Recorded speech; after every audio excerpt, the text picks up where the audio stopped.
Ignoring injustice has made oppression universal, the pattern.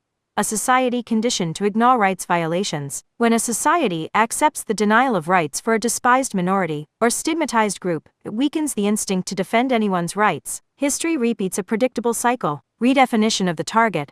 Ordinary people are labeled as criminals, deviants, or enemies, e.g., marijuana users branded as psychotic, dangerous, and immoral. Normalization of state overreach. Public tolerates excessive policing, fines, and punishments because it targets them. Erosion of civic empathy. People stop questioning whether punishments fit the offense, or if an offense even exists. Expansion of oppressive systems. Surveillance, forfeiture, and incarceration tools, once built, extend beyond the original target. This pattern defines the marijuana war on cannabis. Cannabis war: 165 years of rights violations. While the 1937 Marijuana Tax Act is frequently cited as the start of U.S. prohibition, New York banned Indian hemp as early as 1860. This launched a template for violating citizens' rights under the guise of law. Victims faced mass criminalization. Tens of millions arrested for possessing or selling a plant. Starvation and deprivation. Families lost homes, jobs, and welfare eligibility due to convictions. Torture and abuse. Brutal police tactics. Denial of medical cannabis in prisons, and violent home raids. Family separation. Children taken from parents under child endangerment pretexts. Loved ones deported. Silencing and censorship. Researchers threatened. Licenses revoked. Publications suppressed. Death and murder.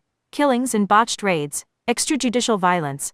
And lethal neglect in custody. Financial ruin. Fines, court costs, asset forfeiture, and restitution payments to the state. Lifetime stigma. Permanent records. Lost voting rights. Revoked licenses, and housing exclusion. Political disenfranchisement.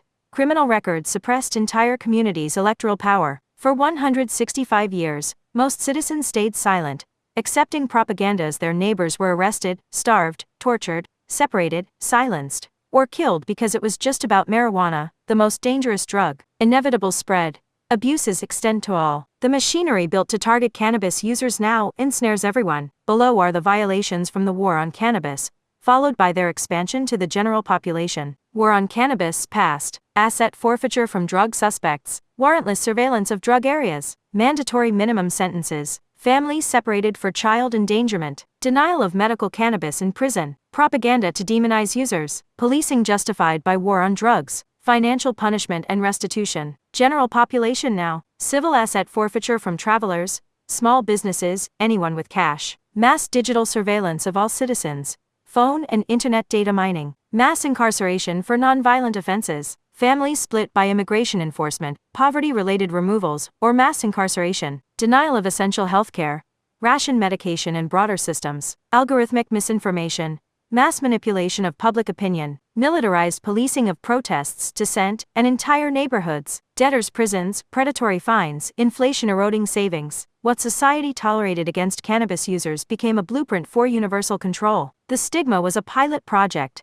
The real goal was broader social domination. Unasked question: why expect your rights to be safe if you don't defend your neighbors? If you accept property seized without trial, why be shocked when yours is taken? If you ignore raids on others' homes, why be outraged when your door is kicked in? If you tolerate imprisonment of nonviolent people, why be surprised when it becomes the norm? This isn't mystical karma. It's the predictable outcome of unchecked power. Tools of oppression, perfected on marginalized groups, become standard governance. The lesson: defending others' rights isn't charity, it's self-preservation. Every right you let be stripped from a neighbor is one you surrender tomorrow. The war on cannabis is both a moral catastrophe for its victims and a warning.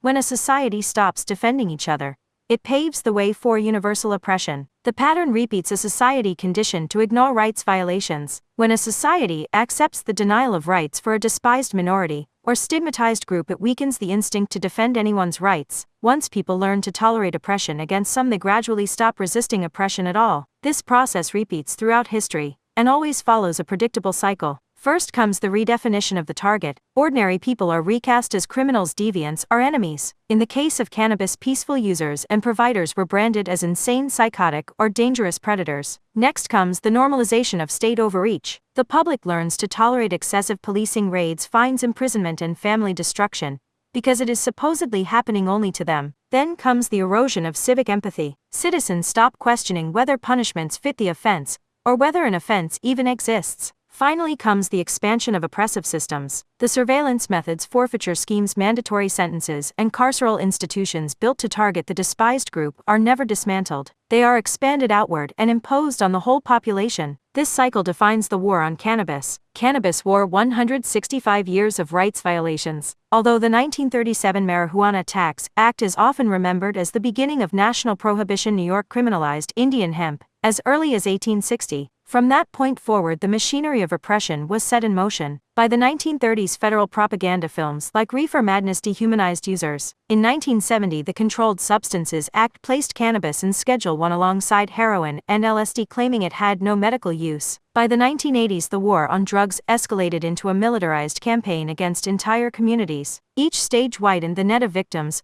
while the majority remained silent. The harms inflicted on cannabis users and providers across 165 years include mass criminalization with tens of millions of arrests for simple possession or sale of a plant, starvation and deprivation as families lost homes, jobs, and eligibility for welfare, our housing aid, torture and abuse in the form of brutal police tactics, SWAT raids, denial of medical cannabis to prisoners, and beatings in custody, family separation as children were taken from parents under claims of endangerment, loved ones deported from the country, and households permanently destroyed, silencing and censorship of doctors, scientists, and writers through intimidation, loss of licenses and suppression of publications, death and murder in botched raids, extrajudicial shootings, and lethal neglect in jail, financial ruin through fines, court costs, civil asset forfeiture, and bogus restitution payments to the state itself, lifetime stigma in the form of permanent criminal records, loss of voting rights, revocation of professional licenses, denial of housing, and exclusion from employment, political disenfranchisement as entire communities, particularly minority communities, were stripped of electoral power. These violations were not accidents or excesses, they were the deliberate result of laws built to criminalize people for choosing a plant, and for 165 years the wider public stood by. Most citizens accepted government propaganda that cannabis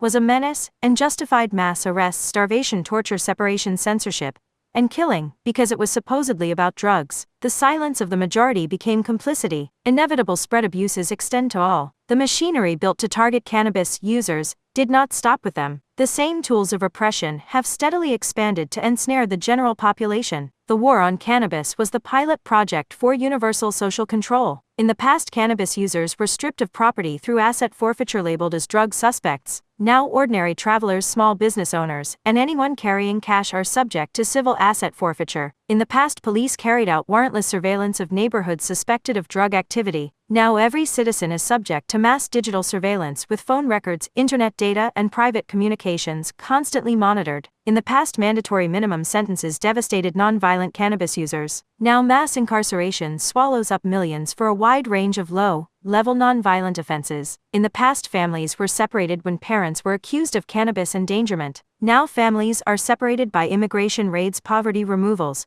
and mass imprisonment. In the past, cannabis prisoners were denied access to medicine. Now society at large is subject to denial of essential healthcare and rationing of medication. In the past, propaganda demonized cannabis users as insane criminals. Now algorithmic misinformation manipulates public opinion at scale, distorting the perceptions of entire populations. In the past, militarized policing was justified as necessary for the war on drugs. Now armored vehicles and militarized raids are deployed against protesters, dissenters, and entire neighborhoods. In the past, cannabis users were bled dry by fines, fees, and restitution payments. Now citizens across the board are trapped in debtors' prisons, crushed by predatory fines, and stripped of savings by inflation after the dollar was removed from the gold standard. Every abuse perfected against cannabis users has been extended. The stigma was the training ground, the pilot project. The real objective was always broader social domination. Unasked questions. What did people think was going to happen? If you watched your neighbor's property seized without trial, why should you be surprised when yours is seized? If you ignored raids on other people's homes, why should you be outraged when your own door is kicked in? If you accepted the imprisonment of nonviolent people, why should you be shocked when imprisonment became the norm for everyone? This is not mystical karma, it is the predictable outcome of unchecked power. Once a tool of oppression is created, it does not vanish. It grows. It expands. What is tolerated against the despised minority will eventually be used against all. The lesson: defending other people's rights is not charity, it is survival. Every right you allow to be stripped from your neighbor is a right. You have already surrendered yourself. The war on cannabis is more than a moral catastrophe for its direct victims. It is a living warning. For 165 years people did not stand up. They looked away as neighbors were arrested, starved, tortured, separated, silenced, deported, murdered, and ruined. They tolerated propaganda and injustice because it was directed at someone else. And now the same abuses are inflicted on all. The war on cannabis was the beginning. The silence of the majority ensured it would not be the end.